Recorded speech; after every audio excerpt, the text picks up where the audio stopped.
session. If you do not like being recorded, you may consider turning off your camera during the session or reviewing the recording afterwards. Um, the recording will be made available on YouTube and shared on iTeach 808's website after this weekend's event. So without further ado, I will turn it over to our wonderful presenter today, Dr. Elizabeth Park. Have a wonderful presentation, everyone. Thank you so much for that introduction, and aloha, everybody. If you can just wave hand or show a emoji of thumbs up, that would be great, or even in the chat. I'll be checking the chat. Hi, Trisha. So nice to see your name there. All right. Well, thank you, first of all, for joining us today. I'm going to do a quick share of my slides so you can see that. And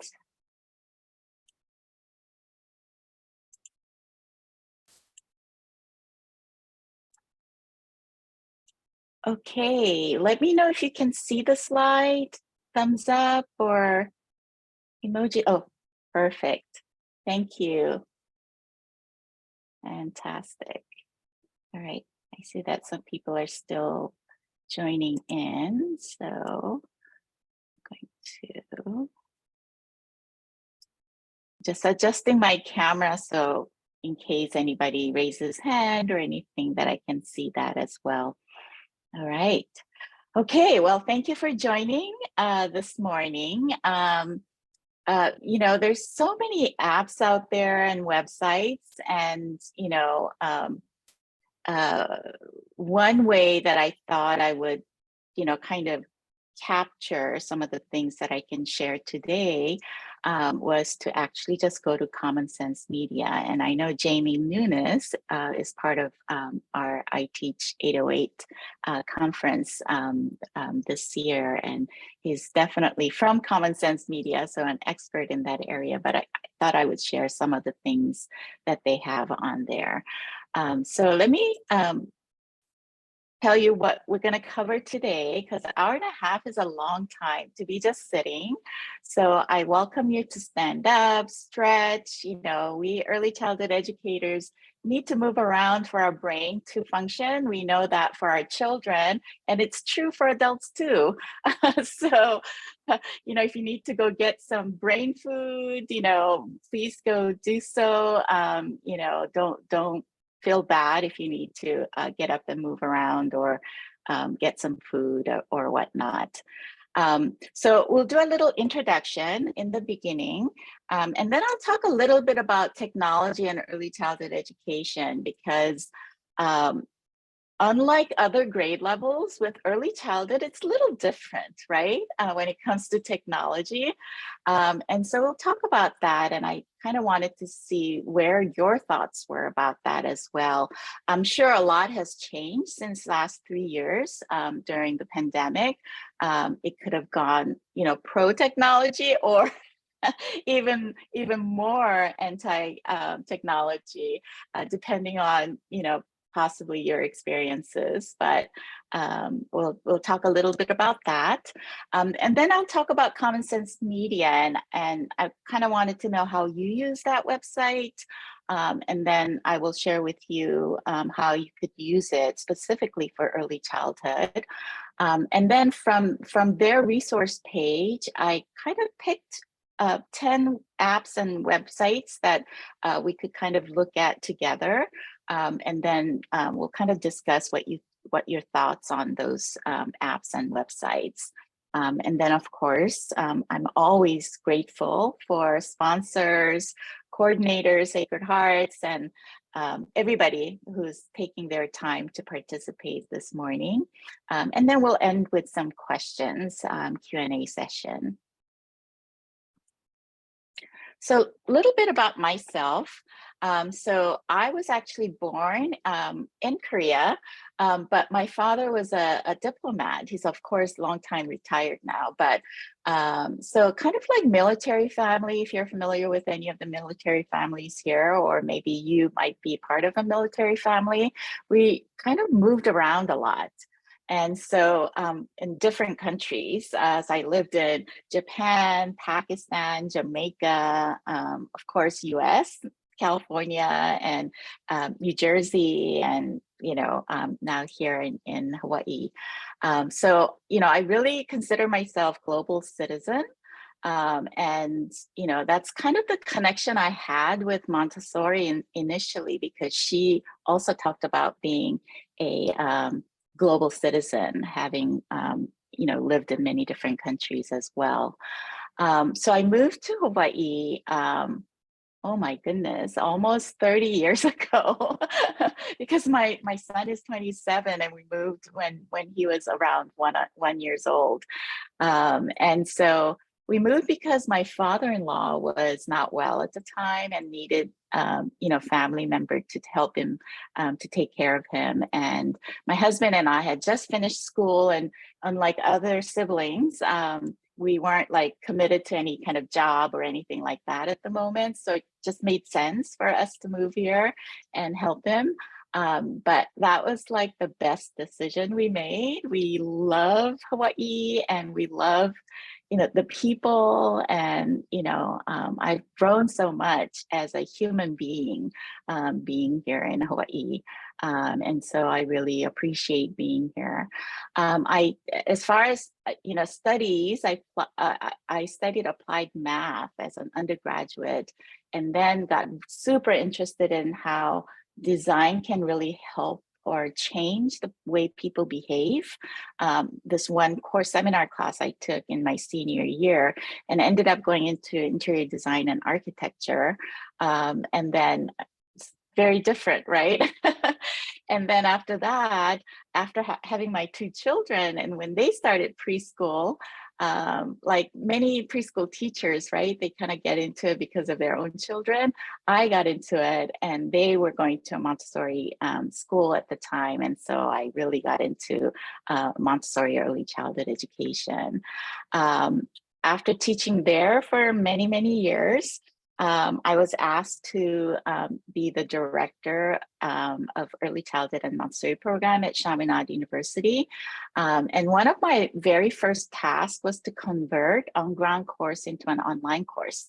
And I took some online courses at the time, but really didn't have the skills and knowledge to do that. So I ended up, it just so happened that one of my parents was educational technology professor at UH Manoa. And so I gave him a call and said, hey, this is my task.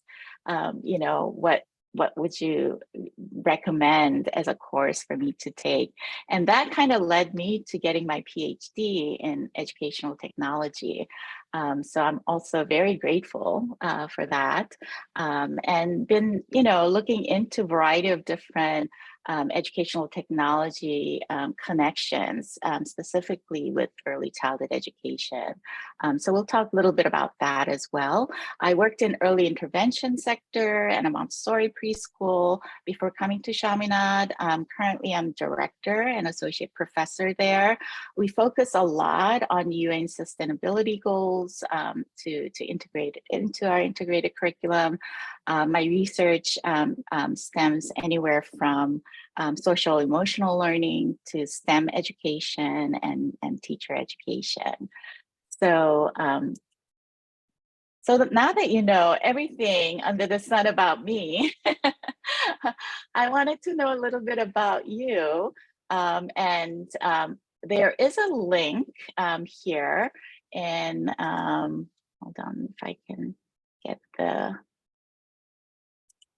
Yep, so in your chat box, there should be a hyperlink where you can go to, and you can write your name and introduce yourself. But while you're doing that, since it's a small group, I was thinking maybe we can kind of go around and just tell us your name, your affiliation, right? If you are associated with a school, and what grade level you teach or what your role might be. And then, you know, share if you have a favorite app or a website. If you can share that with us, I think that would be great. If you don't, that's perfectly fine. And say, maybe you'll find one today, right? So, for the interest of time, I'm just going to kind of go through the name that I see on the video screen. So I have the first video I see is Ui and Sharon. Did I say that name correctly? Okay. Would you like to go first? Can you hear me? Yes. Yeah. Oh, okay. I'm Ui, and this is my mom, Sharon. We are a mother-daughter teacher combo here at Pulakamali Nice. Hi'ikeakai Kamalama, which is located in Keokahahilo on the Big Island. And we are preschool. And we are just trying to find some really good apps. I mean, we use Blooms in our class, but we need to learn more and see more. So that's why we're here today. All right. Thank you. Thank you both. What a great team, mom and daughter. All right. The next name I see is Molly.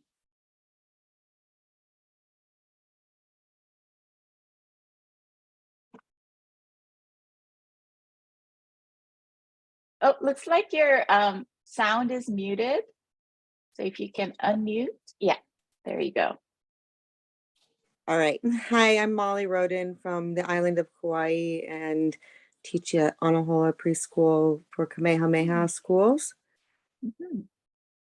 Great. And I You have have a been out of favorite? the classroom for a very long time, like 10 years probably. So a lot has Wow. developed in using apps and websites in the classroom in Right. that time. Right. And I have just started back into the classroom like at this semester. So I've only been back Oh, really for a wow. couple weeks and we use Wow. Seesaw for our Okay.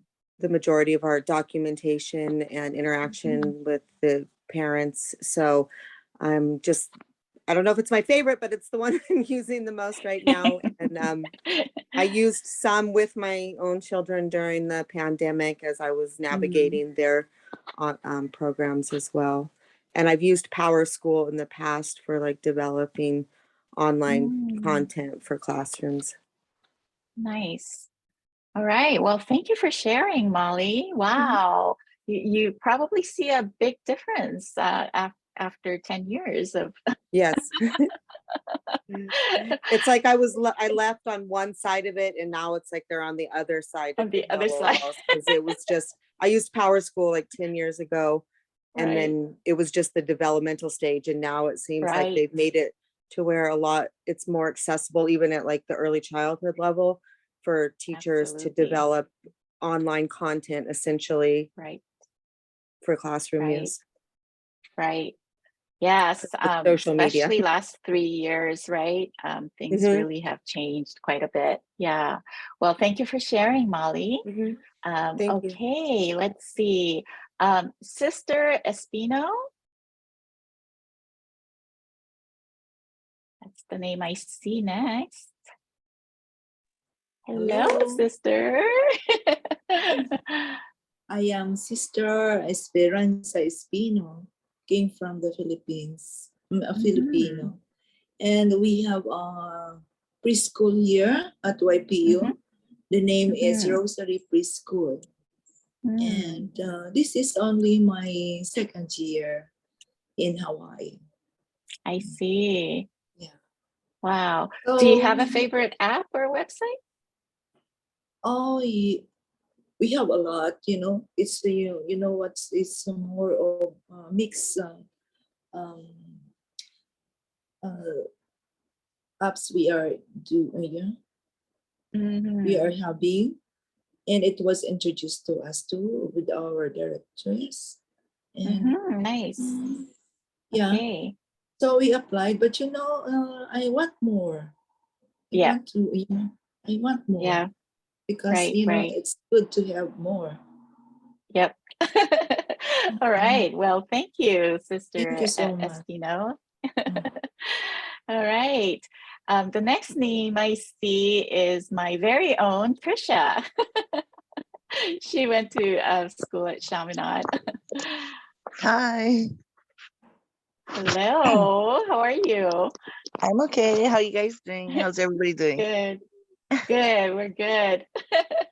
So I'm here because I want to find out more websites because I have Mm-hmm. actually none in Mm, use, and just in case okay, anything happens and we shut down again, I can right, like send stuff to the parents and things to work with the kids.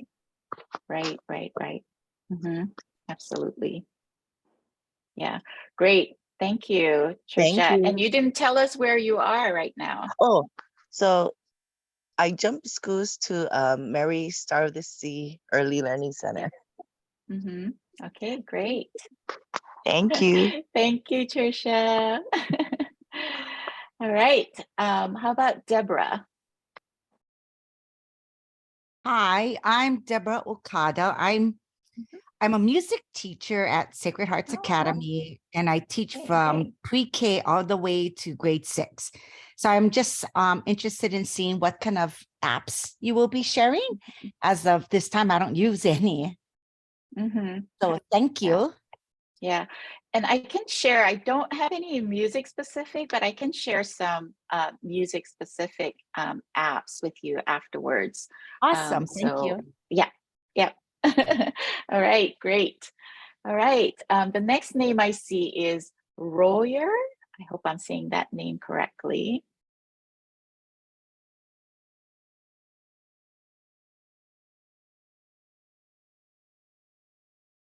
Hello, sorry, I had a hard time Hi, I'm Renee no from problem. Spirit Hearts Academy. Oh, Renee, Hi, yes. okay. I teach kindergarten. Um, Uh-huh. one app that we use a lot for class is Raz Kids to help with their reading. Oh, It's really good okay. because it provides different leveled readers with the girls to kind of sort of Mhm. learn how to read, introduction to reading. Mhm. Um, Right. they're reading a lot more advanced books. I can move them up to a lot more advanced books that they can read. So we do it for homework and classwork as well. Right. And parents can help them if they need to do Yes, it at home, right? definitely. Yeah, So and there's ways to that's assess them helpful. on their spelling, I mean, on their reading as well. Yeah. Right. Okay. Oh, great. Thank you. The next name I see is Jolene. Hi there. I teach at Sacred Hearts Academy, and I Mhm. have grade 2, and I've been there Okay. for over 10 years. And I loved working with your husband whenever he did robotics with us. I miss him this year because he's moved to the high school. But please That's tell him right. Jolene That's said right. hi. Well, I use Brain Pop Junior. I use that a lot as a Oh, data yeah. source. Mhm. And for me Right. personally, I always get wonderful ideas from Teacher Pay Teachers and from Pinterest, and I get a lot of Right. different worksheets and things. So I like to use Right. those. And like Renee, I also use Raz Kids.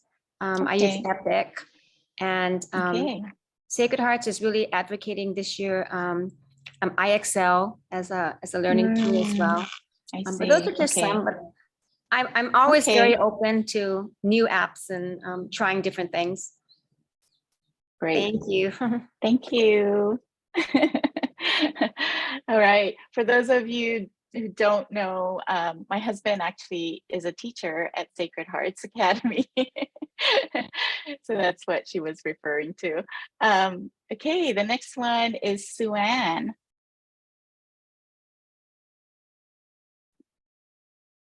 Hi, Hi, Sue-Ann. I teach first grade at Pololo Elementary, and I'm Oh, just here to cool. see what else is available. I just use Seesaw Okay. right now, but I'm interested to learn more. Okay, well, fantastic, because I actually had some conversation with your principal regarding possibly doing maybe Makerspace or so some exciting things might be coming up at Pololo Elementary. Great, thank you so much for joining.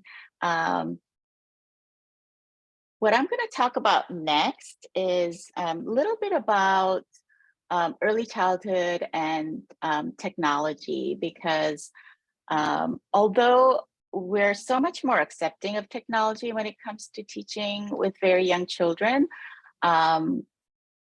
it has not always been that way. There's always been, and still there are, great debates over whether it's appropriate for this age, whether we should even introduce it to them, whether they should even use it. Well, the reality is, whether we decide or not decide to use it, it's in the hands of children, right? You've probably seen tons of like YouTube videos or TikTok videos of very young children, right? Even like toddlers, 1-year-olds and 2-year-olds actually kind of maneuvering iPads and iPhones, and somehow they know how to use it.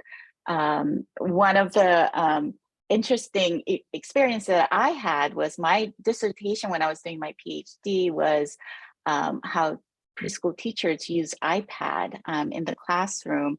And when I was interviewing some of the participants, two of the teachers at that time, because this was several years ago, pre-pandemic, they've never used iPad for personal use or for school. And so this was like first time using it with 3-year-olds. And, when she was using it in the classroom, she said, you know how you press the home button too long and it just starts to wiggle because, that's for when you want to delete apps and things like that. Well, she did that and she didn't know what was happening. And she said a 3-year-old came up to her and said, "Oh, Miss Jolene, you just have to, test it again for everything to go back to normal." So this was a 3-year-old, telling a teacher how to use an iPad, right? And this was what, already 7-8 years ago. And so when I heard that story, it was like, okay, we shouldn't be debating over whether it should be in the hands of young children or not. It's already in their hands. What we should be cognizant of is what's appropriate and what's not appropriate, right, for very young children, and be able to educate our parents, right, be knowledgeable enough to educate our parents, but also be able to kind of distinguish how to integrate them in the classroom. So one of the things, and even even NAEYC have came up with the technology position statement many years ago initially, and they revised that since then because of course technology changed and how young children use technology has changed, right? So one of the main focus that they talk about in the updated position statement is basically about the 3 C's. And I'm sure all of you have heard about that when it comes to early childhood education. The 3 C's stands for the child, the content, and the context, right? And so child meaning every child is different, right? So for example, if you know that child is actually interacting with technology all the time at home, right? First of all, you might want to consider talking to the parents, but also, you might want to think about giving the child experiences that are more hands-on than technology, since you know that the child is getting a lot of technology at home, right? So really thinking about each child as an individual who has different needs and different situations, right? So child is very important, focusing on that. And then content, right? Depending on what kind of content you're trying to teach or provide experiences for, the way you might use your technology or kind of technology you use might be quite different, right? So content is also very important. And then context, right? Just kind of like going back to that initial story I just shared. If they're like doing a lot at home, you might want to provide them with non-technology experiences in school so they have a balance in their life, right? but maybe they have a home where they don't have access to technology and don't have that experience, then you can provide that experience at school too. So kind of thinking about it in a much more holistic way, right? And focusing on the individual child's need, then you can really start to think about that, these 3 C's, as you're kind of trying to assess how to integrate or when to integrate or how much to integrate, right? Okay. Any questions on that or anything to add to that? I'm sure many of you have come across that challenge.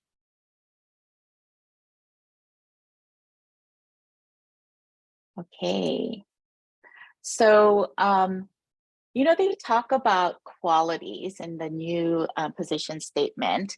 And, you know, what does that mean, qualities, right? One of the things that we can really think about in terms of quality is the digital media literacy component, right? And which means that just having that knowledge, right, and experience to think critically about the selection, analysis, use, and evaluation of technology and media for young children. And then children having critical viewing, listening, and web browsing skills, right? Which you know, many teachers and parents say that they seem to get it in a very intuitive way. So the other piece that they talk about a lot is interactivity, how important that is when it comes to digital media. And so this is a question I have for all of you. What do you think is the least interactive and which one is the most interactive? You have to choose from some of these, and some of these might be antiquated tools, but again, I'm going to share a site here. Hold on, let me just move my tools so I can see this. Yeah, I'm going to be sharing a link in the chat box so that you can kind of think about that.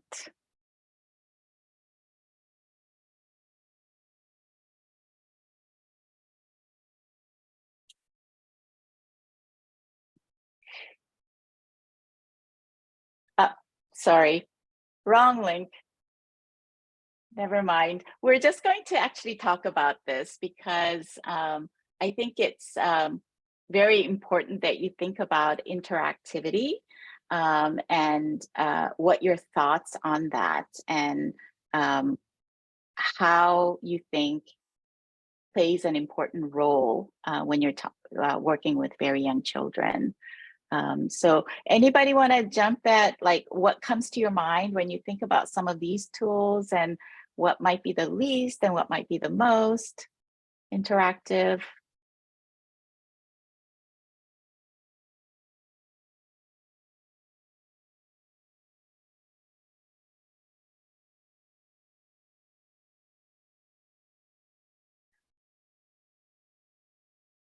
Show of hands, and those of you who don't have your camera on, you can use the emojis to raise your hand. Who thinks that movies are the least interactive?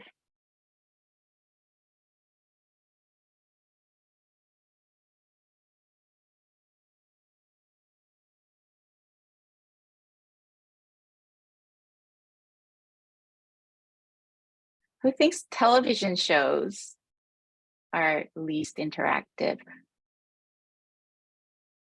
Oh, okay, I see Deborah and Sue-Ann. Are you raising your hand for movies or TV shows? For TV shows. Okay, all right. Why do you think that's so? I don't think they watch television. I don't know. My son doesn't, so Yeah, I know these days They don't even watch that. They get everything from internet, right? Right, right. Exactly. And Sue Ann, you did thumbs up for, I wasn't sure if it was for movies or for television. I think both, because they're just passively Okay. watching. Yep, absolutely. Yeah. That's a very, and Trisha also says both, the least interactive. Yeah. What about apps?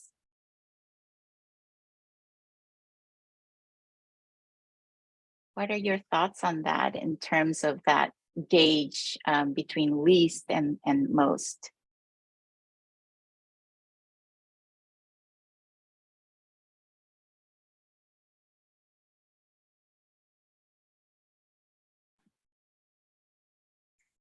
Yeah, I hear my kids talk about roadblocks all the time. What is that Mhm. considered? Is that a Road yeah? Which one of those is roadblocks? that? I think that's an app, right? It's a game. Okay, they seem Yeah. to do that one a lot, and they say they can do it with each other and for different people. And Oh, as good. grade two, I hear them mention that quite often. Okay. All right. Yeah.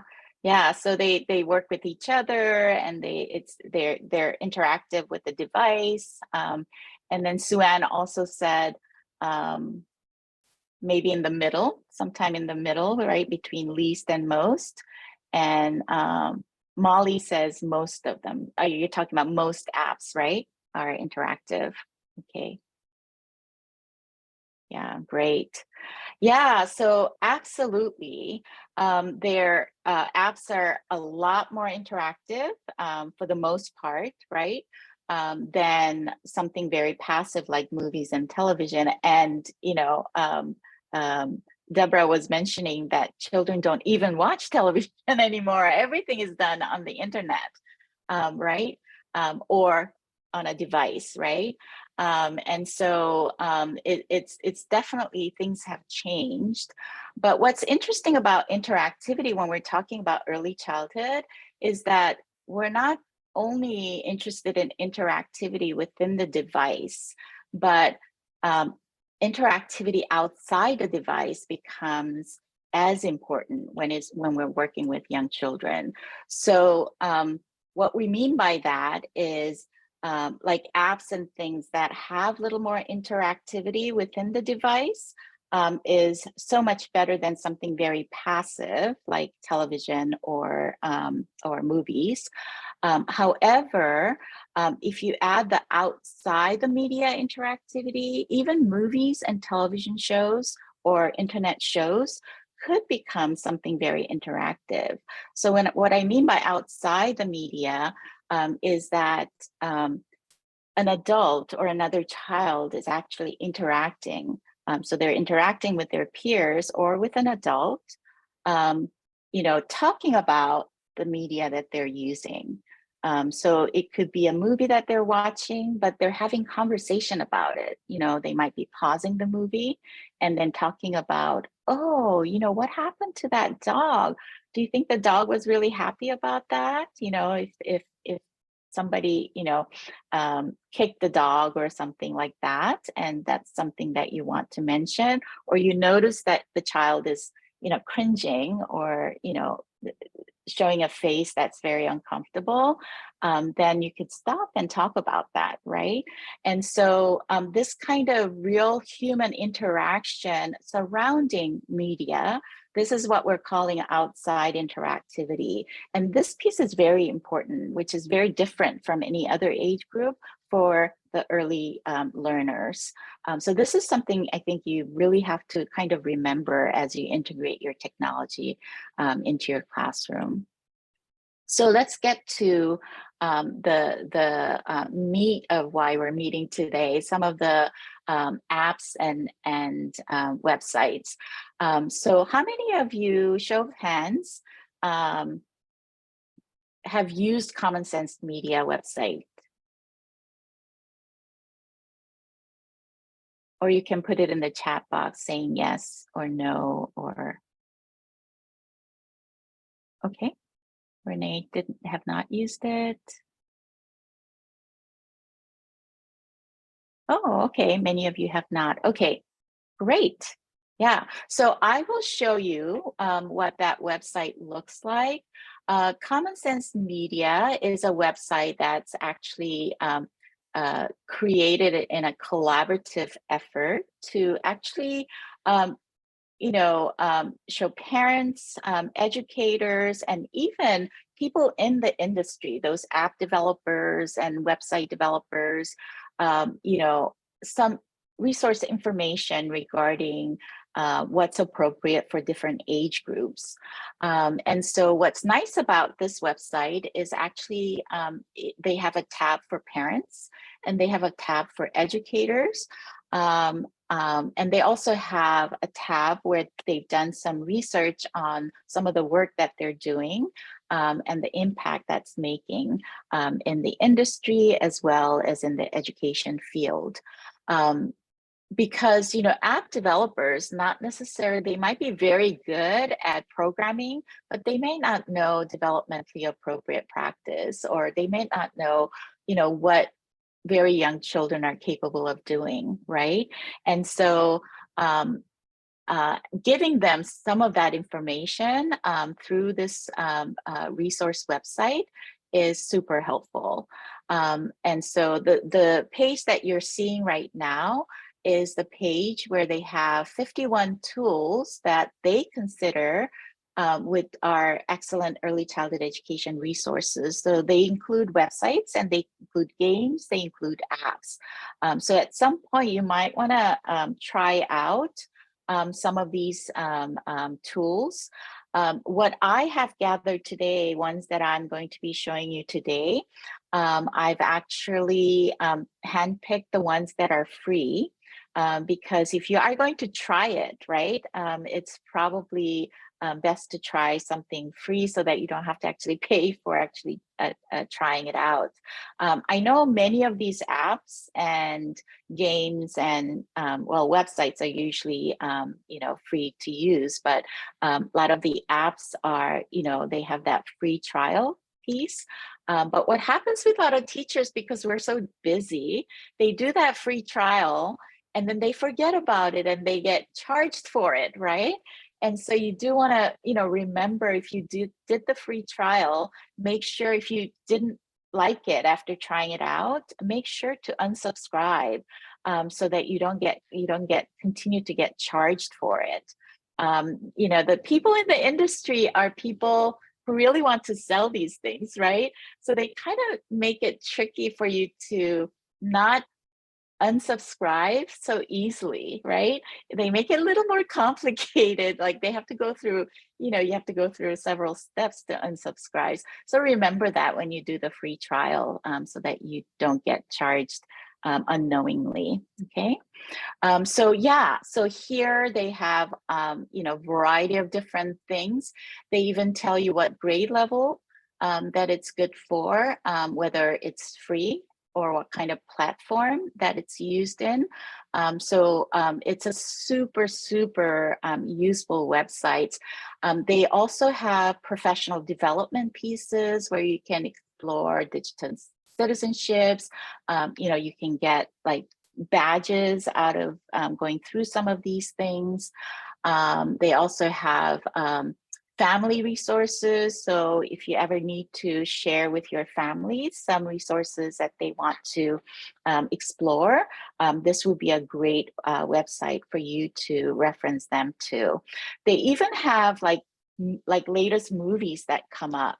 So, sometimes Disney come up with children's movies and things, and they do crowdsourcing, which means that they have parents, educators, and people in the industry. They all come and start rating that and making comments about the movie to indicate what kind of things were good for different age range, and if they would recommend it to preschoolers or maybe older than preschoolers. So those kinds of information is super helpful for parents before they even decide to go see that movie, right? Instead of randomly just hearing all these commercials about the movie and then just going to go see them, parents can make a much more conscious choice about what kind of movies they go see, what kind of apps that they download for their own children.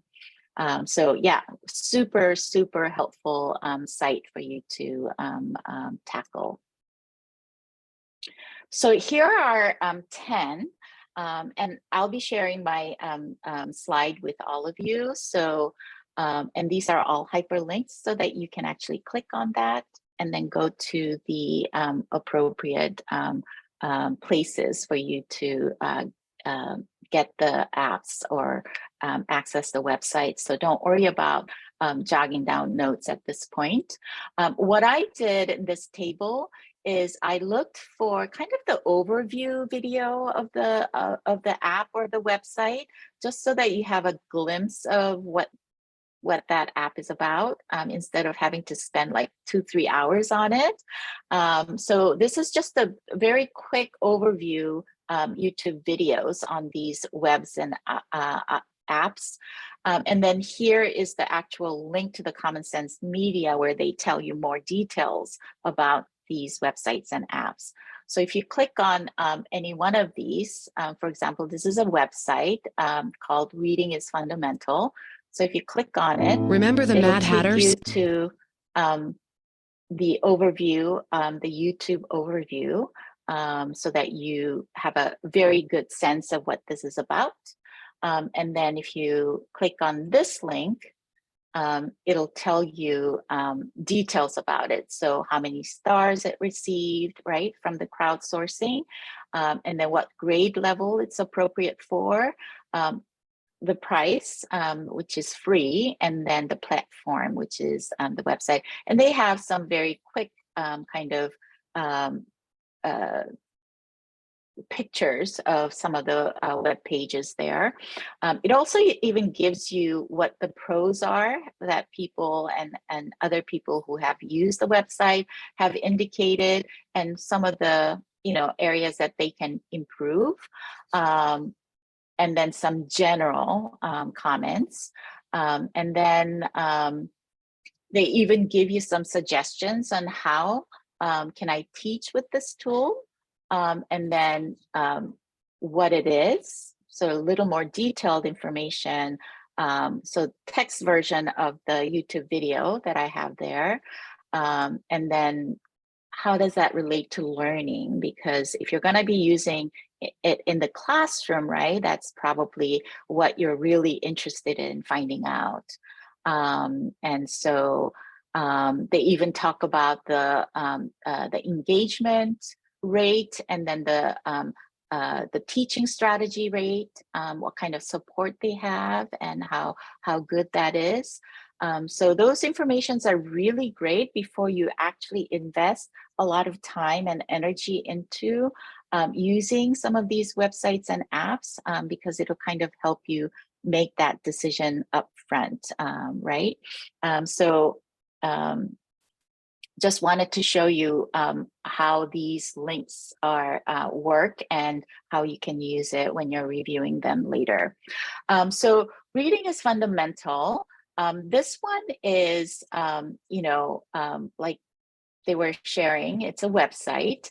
And the really good piece about this is that they have the Literacy Central section and the Literacy Network section. So if you have some kind of a question and you want to connect with some literacy community to ask questions or get support, find more resources, you can actually go to the Literacy Network and sign up there.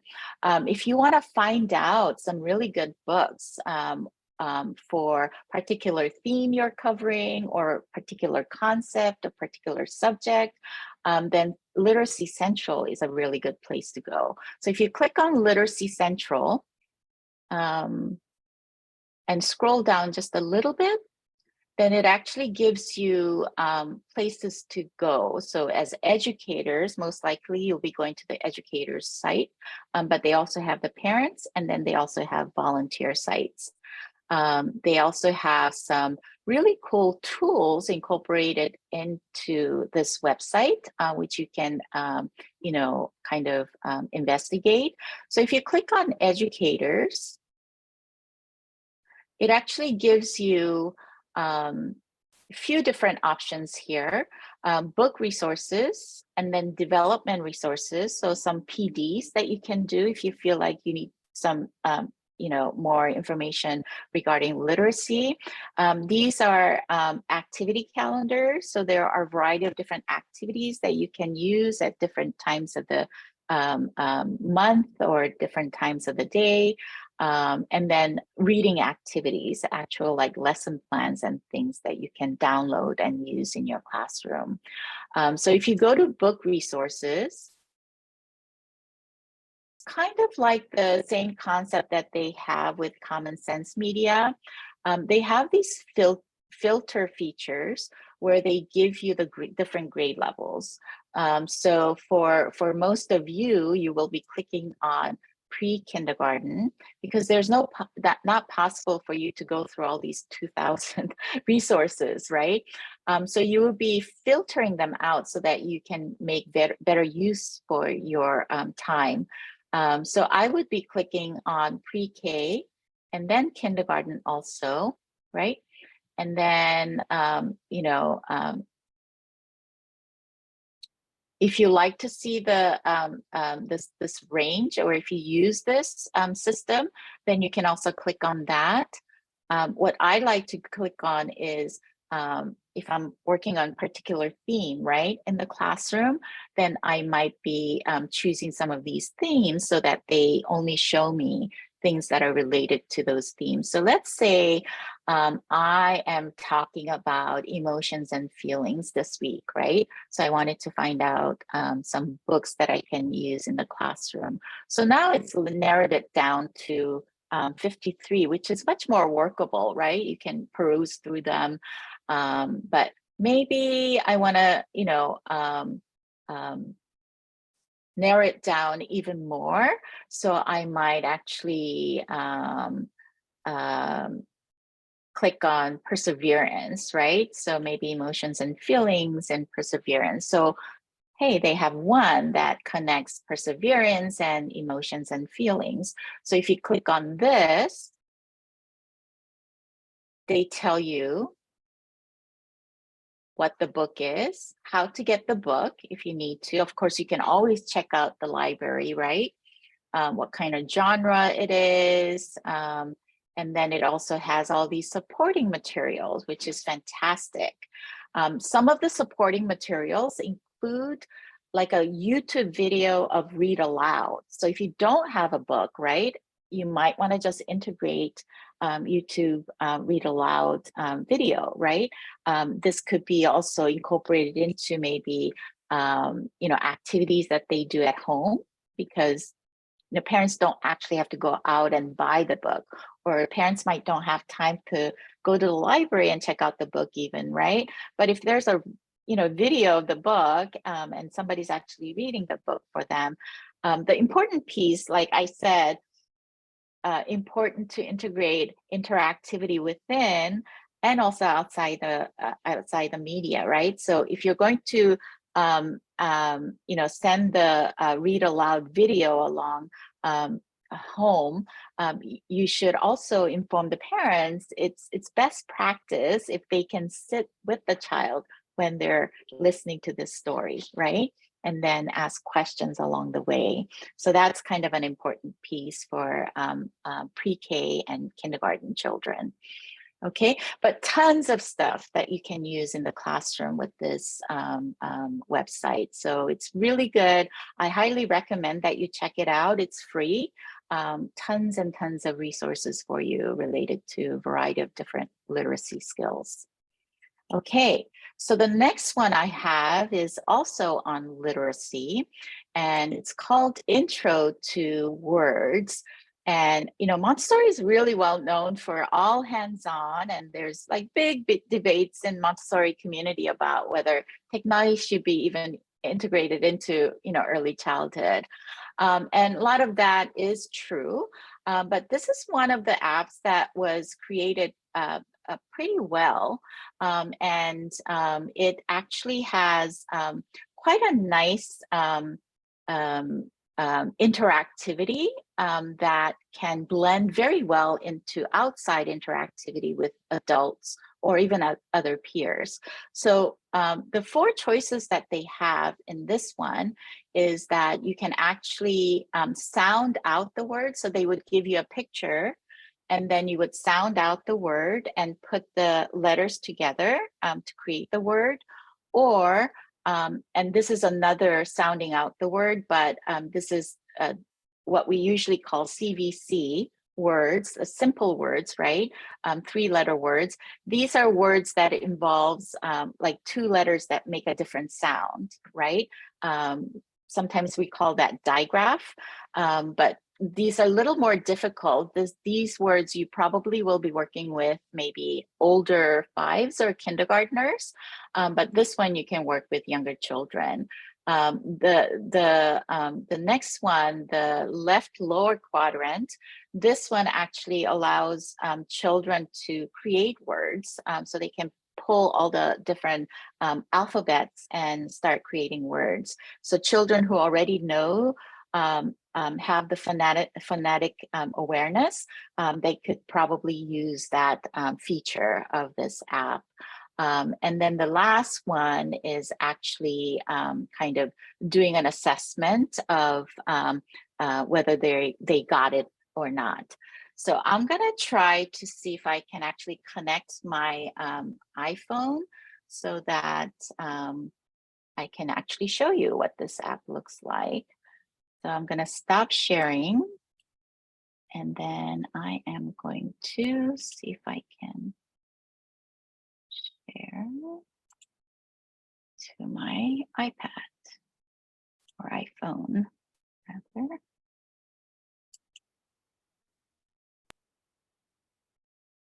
Okay. So give me 1 second. It just takes some time to connect.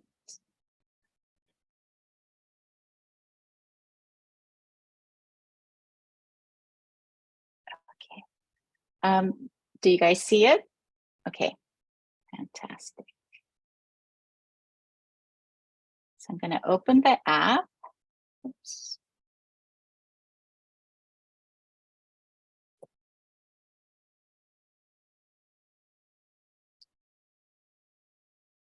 Oh.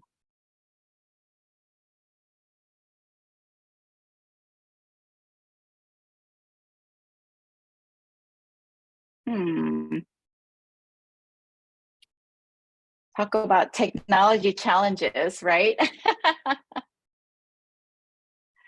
Okay, it's not connecting for some reason. So I'm going to stop sharing. And then what I'm going to do is actually explain it through the video that they have. So I'm going to show you the intro video, and it kind of, it shows you, sorry about that. I'm going to share my screen again.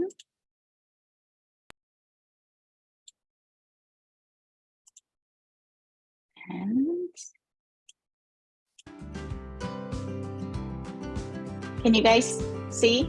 Okay.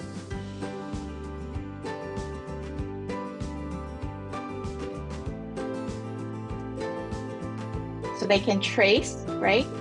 So that's another feature. Of course, they can do different languages too, if they want to.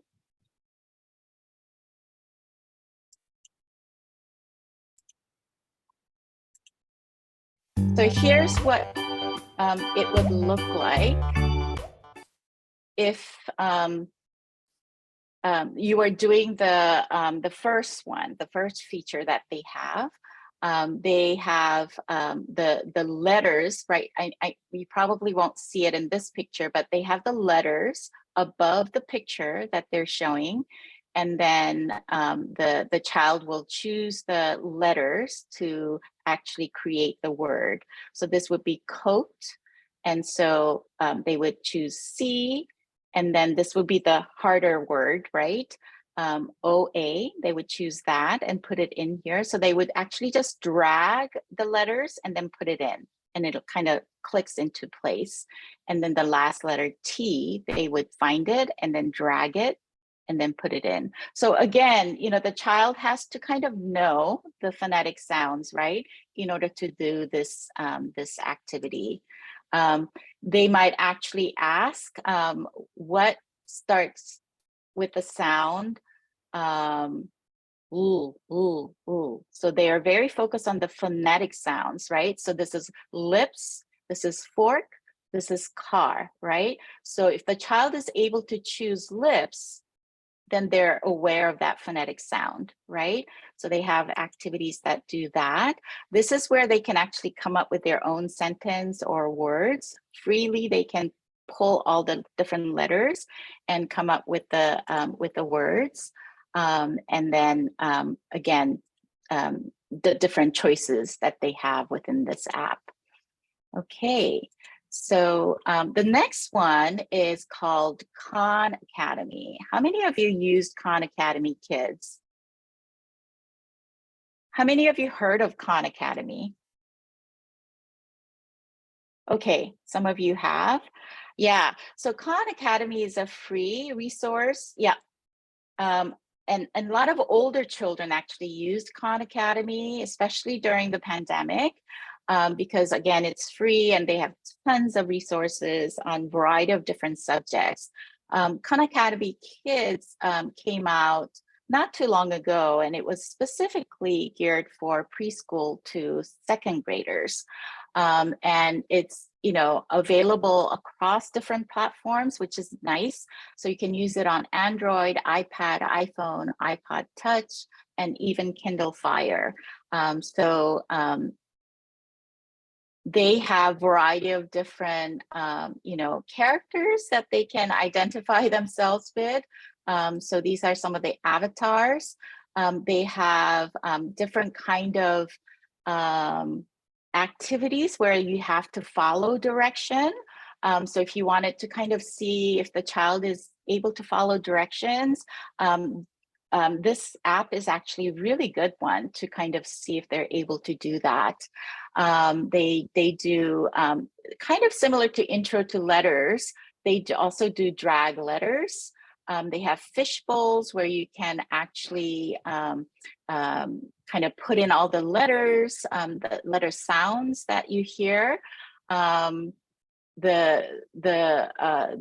one where you can see the different categories, so different cars, you kind of associate those together, because association is a really important piece.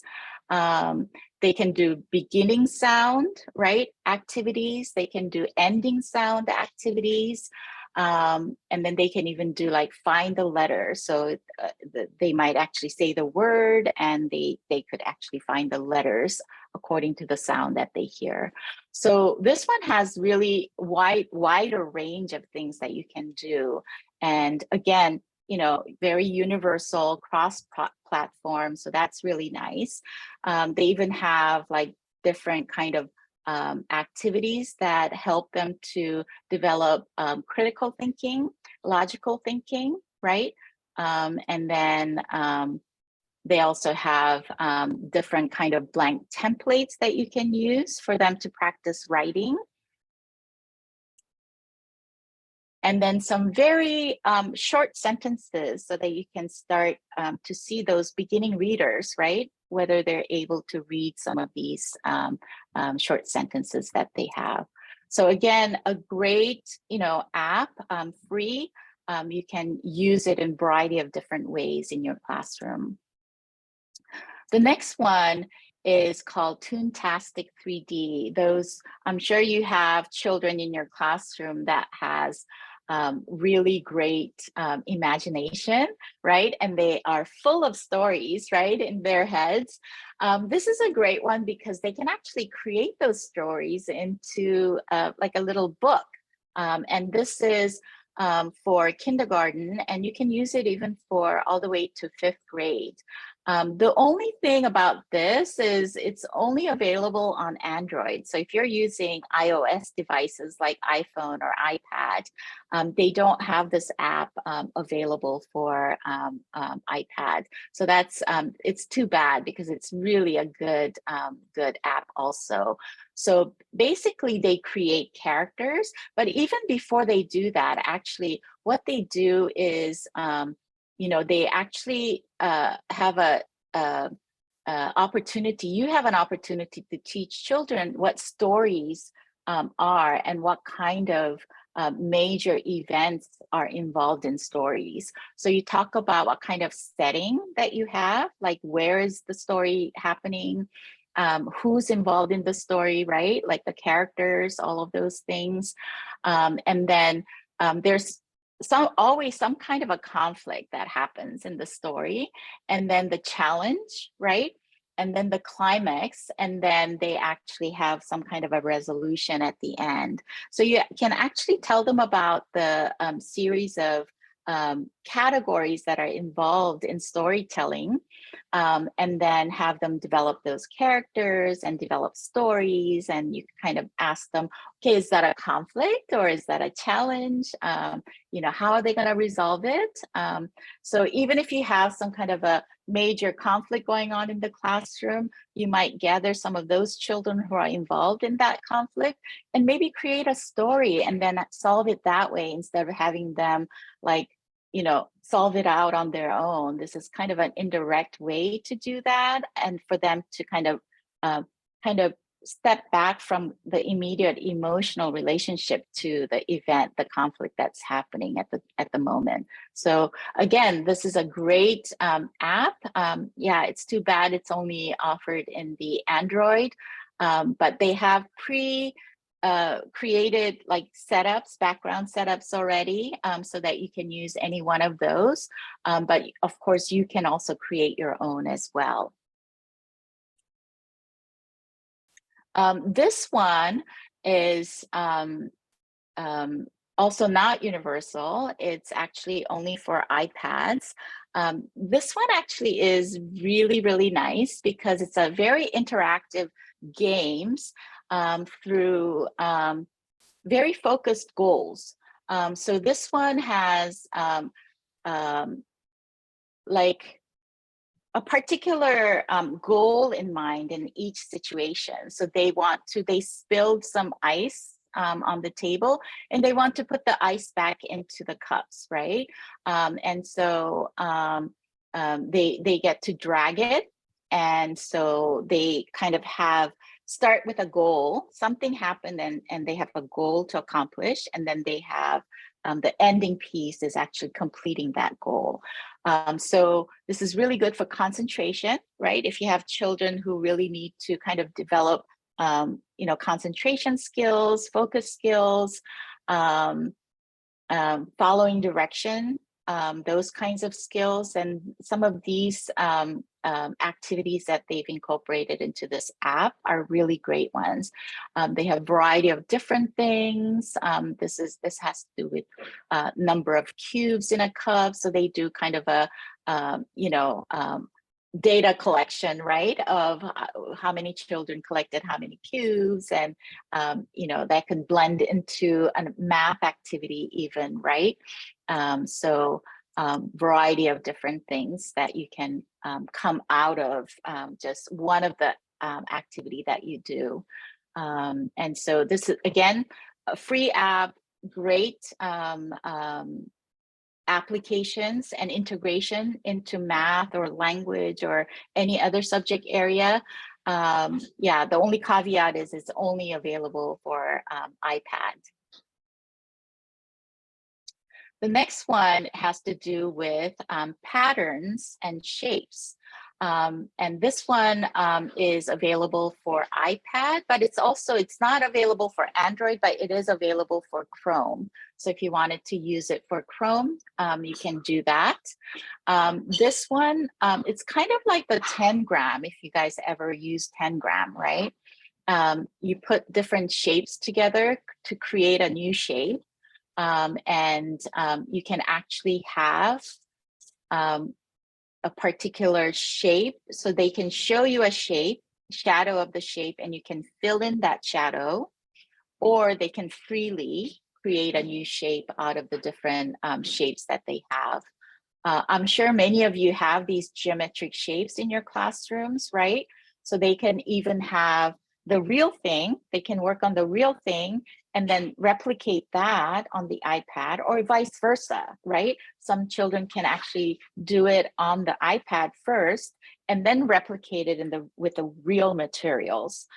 So that's another great interactivity within and outside, right? The media. You can even talk about what kind of shapes that they created. You can give names to some of these shapes. If you're talking about some,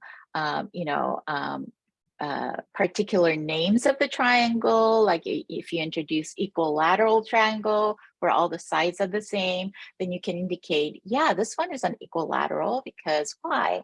All the sides are the same, right? So a lot of vocabulary you can put into that, a lot of geometry, a lot of even storytelling, right? Because they can create like different animals out of these shapes, and they can create stories out of that, right? So there's lots of different applications that you can do. Yeah, here they created a deer. And so this is one of those things where they have the shadow. So the black areas are shadows, and the children have to find pieces to fill out those shadows. And you can come up with the different shapes that they provide for you. You can even talk about angles if you're working with older children, and what angle are they in, right? You can even do additions, operations, again, if you're working with children who are older than kindergartners. Okay, so that was on geometry, patterns, shapes, geometry, higher math, even incorporating language. This is really good for all the different development that's happening. The next one is called Breathe, Think, Do with Sesame. So of course, I'm sure everybody's familiar with Sesame Street. They're using one of the Sesame Street character to use this app. This one is a universal platform, so it's available on Android, iPad, iPhone, and iPod Touch. This is more related to social emotional learning. So if you're having a hard time, child, to calm down after an event, or for whatever reason, throwing a tantrum, this is a really good one to do, because sometimes they don't act, they don't relate to another human being sometimes. When you actually show something unrelated to something that really, really made them upset, they can actually relate to that better. And so if you can show this, and many of these tools incorporate how to breathe, and then how to, make your mind clear, right? Think, and then what to do. So after breathing, and then after thinking about it, what can you do, right? You can choose to go read a book, or you can choose to, talk to a friend, or you can choose to go talk to a teacher, right? So they're giving them choices, different choices to do. So, these are things that they're thinking about. Okay, what am I thinking? Am I still upset about this? Am I still mad about my friend?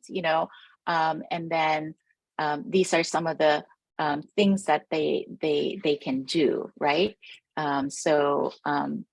They give you all these images so that children can actually make choices.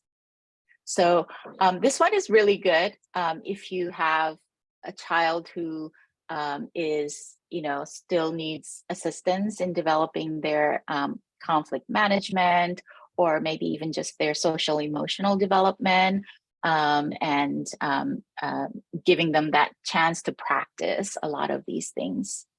Okay, this one is another website, and it's called Peep and the Big Wide World. It has a variety of different games and videos for you to use. So it's kind of like National Geographic in a way. A lot of the things that in the world, how does that work? And they explain it in such a simple way so that young children can understand. So, for example, this game is called The Way Things Move. So how does my leg move, right? They explain that in a very simple way so that children can understand that. And you can have children actually use this, app or this website, but you can also use it for yourself, right? So you want to explain something to a child and you're not quite sure how to explain it in a way that they can understand it, then you might go and watch some of these videos or games, and then it'll give you a lot of great ideas as to how to explain that to the children. Or you can kind of use it in a combination, right? You might be using some of the images from this website, but you're explaining it to them. That's a great example of combining interactivity within and outside the media as well. They have a variety of different bird sounds, animal sounds, so you can use that to do like guessing games, right? Or have them, close their eyes and play one of the sounds and see who can who can match the sound to the particular animal that it makes that sound. They have a whole bunch of games and videos about animals and plants, which are super, super well done. So you can incorporate that as is in the classroom, or again, you can use it as a resource as well.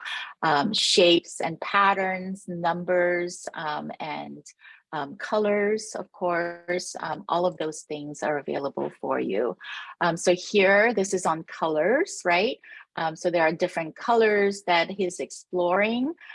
There's different kind of like mini games. And what's nice about this is the games are very short. It's not something that child will sit there forever to do, but like it's very short games, so that you don't kind of lose your child in just doing games all day long. And then it also has resource pages for the teachers so that you can actually like plan how to integrate this into like a 5-day activity, or reduce it down to maybe 2 days if you're just using certain features within that activity or that app. Okay. The next one is called Super Stretch Yoga. Show me hands if any of you guys do yoga with your children in your classroom. Yay. I'm a super yoga and breathing exercise advocate. I know I have to practice it all the time for myself. And so I know it's super helpful for our children as well. This one is really neat because it actually has different animals that show different yoga poses and how that helps them. But it also has real children in some of these videos. This is an app, and again, the caveat here is that it only has iPad version. They don't have Android, but they actually have small children doing it. And so unlike just having like cartoon character doing it, they might do it. They might see like actual children doing these poses. So they know that they can do it too, because these are children that are similar age as well, right? They also teach you the names of some of these poses. So they might learn the pose and then they might actually say, I want to do the warrior pose, right? And then they might have to remember how that works and go back here to see what that looks like. They also, teach you how to take a big breath. And then they also go over the code of ethics. And then, so these are things that you can incorporate within the classroom. This is something you can even do with the whole class, right? At circle time, maybe you have some children choose which pose that you want to do it all together, or maybe go around in circle and you do, different poses that every child wants to do. Super well done. I especially like the fact that they incorporated videos of actual young children doing these poses, because sometimes you look at some of these poses and wonder if young children can do it or not, right? But they obviously can when you see videos of young children doing it as well. Yeah, so this is a really good one for you to incorporate. The last one is for a little bit older children. It says from kindergarten to second grade. You might have heard of this one, right? Before. Anybody heard of this one before? Scratch. Okay, good. Renee, you've heard of it.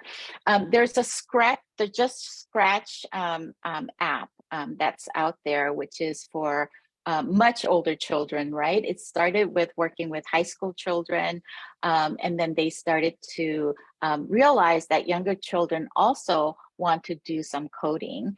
And so they've redeveloped or revised some of the high school apps so that it's much easier for elementary children to use. And then now this one, even like kindergartners can use. So this one is all about like basic coding. And so they have, like move forward arrows, move backward arrows, move to the right, move to the left, move up, move down, turn around, turn right, turn left. So again, your children will have to have some form of directionality if they're going to use this. And this is why it's for kindergarten and above. But you can do very simple coding by dragging some of these directional arrows and putting them together. So if you put, if the cat is the one you're moving, right, you can move this arrow going to move to the right. If you drag this arrow and put it up here, that becomes code, right? So after you do right, maybe 3 times, right? And then you turn right, and then you do down 3 times. If you add all of these arrows and symbols into this coding section, and then click on play, then this cat, the character that the child chose, will move according to the coding that you put in there. So if you did, move right 3 times, it'll go 3 steps, and then it'll turn right, and then it'll go down 2 steps, however many that you put in there. So they're basically doing coding, but it's developed it in a way that they can easily do it in a visual way, right? So this is a really nice way to introduce coding to children as young as kindergarten. They have a variety of different characters that you can choose from. They're very conscientious of a variety of different types of children that they can choose from, different background settings that they can choose from. So they can have like outdoor setting, they can have classroom settings, a variety of different things that they can choose from. And again, this is what it would look like. You would, click on these movement coding icons so that they can create the variety of different movements. So one way that you can actually integrate this into your classroom is, of course, you can integrate, directionality and language and even math into it, right? Because you're moving 3 times or 4 times, or, you're moving, 2 and then 3 more, right? Then that becomes operational activity, right? You're doing addition at that point. But you can also create like a problem. This cat needs to go to where the apple is, right? And then how can that cat get to the apple, right? So they have to kind of do a little diagram of like, okay, this cat has to turn around and face the apple first, right? And then it has to move, I think it has to move at least 3 steps to get to the apple, or, you know, so they have to do a lot of thinking, right? Even before they actually start to think about putting some of these coding information in there. And so depending on what the child is able to do, and only you as the teacher know that, right? You can even like create stories, right? And create, start putting in some of these objects in there according to the story that the child wants to take, and then also create that movement, the path, according to that story. So a variety of different things that you can integrate into this app, and this app that you can integrate into your classroom. So those are the 10 websites and apps that I would like to share with you today. I'm sorry I couldn't actually share the my iPhone, but it's all of these apps and websites are free. So I highly recommend that you go and try some of these things. And the web link that I actually shared with you earlier, it actually has the link to all of these apps, and a column where you can actually share out what you think about those apps, you know, whether it would be something useful for you or not. I see that there's some questions and comments in the chat, so I'm gonna kind of go through some of that. Molly said, one of my sons taught himself to code on Khan during the pandemic. Fantastic. I hear a lot of those kinds of stories. He was 9 at the time.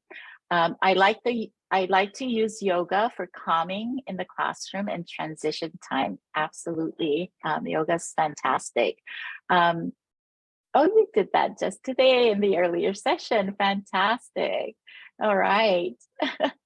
So,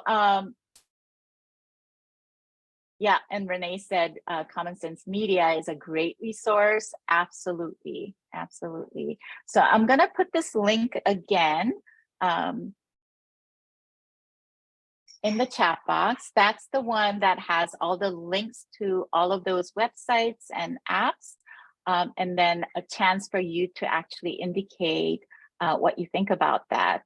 You might say, oh, this one is too hard for children that, you know, I teach because I have mostly 3-year-olds, or, you know, I mean, that could be one of your comments, but it could be something, wow, this is something I really want to try out in my classroom and see how they might use this. So yeah.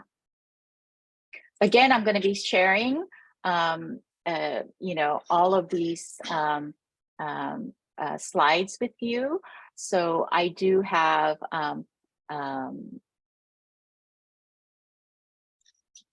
each slide for each of the apps and websites that I shared with you today. So let me go down to the last part.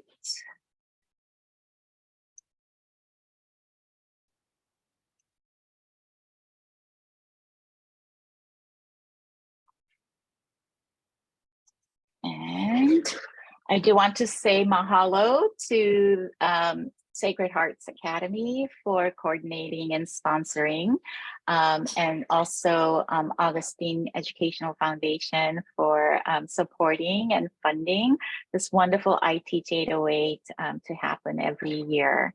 And my email address is going to be on the slide. So if you have questions, or if you're kind of exploring particular area and you want to just kind of pick my brain on something, email me, and I would love to, you know, share some thoughts or ideas with that. Okay. All right. So thank you so much, everybody. And we also want to say thank you to Dr. Elizabeth Park and for everyone's participation. And we hope you found this session helpful as well and made some valuable connections. And especially thanks to our sponsors, Sacred Hearts Academy, and again, the Augustine Foundation for making this conference free for the past 10 years. please help us complete the survey on the website 808teach.com. And here's the website again. And if you do so, then we would be able to continue to receive grant and funding. You will also receive a certificate of participation after completing the survey and automatically be entered to win one of 10 Target gift cards if you complete the survey by February 4th. The survey will also be sent to the email address that you registered with on this conference today. Please make sure to check your spam folder for any emails from the iteach808hawaii@gmail.com. Thank you for being here today, everyone, and please feel free to join the other sessions coming up. Have a wonderful day, everyone. Thank you, Dr. Park. I know your husband, Thank Peter Park, you. very well. He's so Yes. wonderful. He's awesome in school. Thank you. He is. He's an awesome teacher. He is. And he Okay, loves teaching everyone. at Sacred Hearts. He loves going to school. Yes, and we love having him. The kids so enjoy him. He's That's cool. great. Okay, thank you, everyone. Thank you, everybody. Oh, mahalo. Have a wonderful I said weekend, thank everyone. you, Carol. Thank you.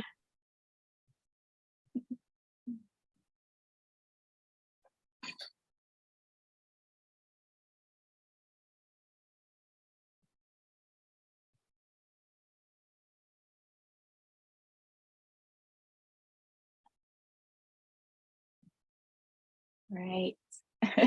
So do we just Okay. leave the session? Yep, I think we can leave Okay. and then I'll stop recording and then we're all done for today. Thank you again, Dr. All Park. right. Have a nice Thank day. you. Thank you so much. Okay, You're welcome. bye-bye. Bye-bye.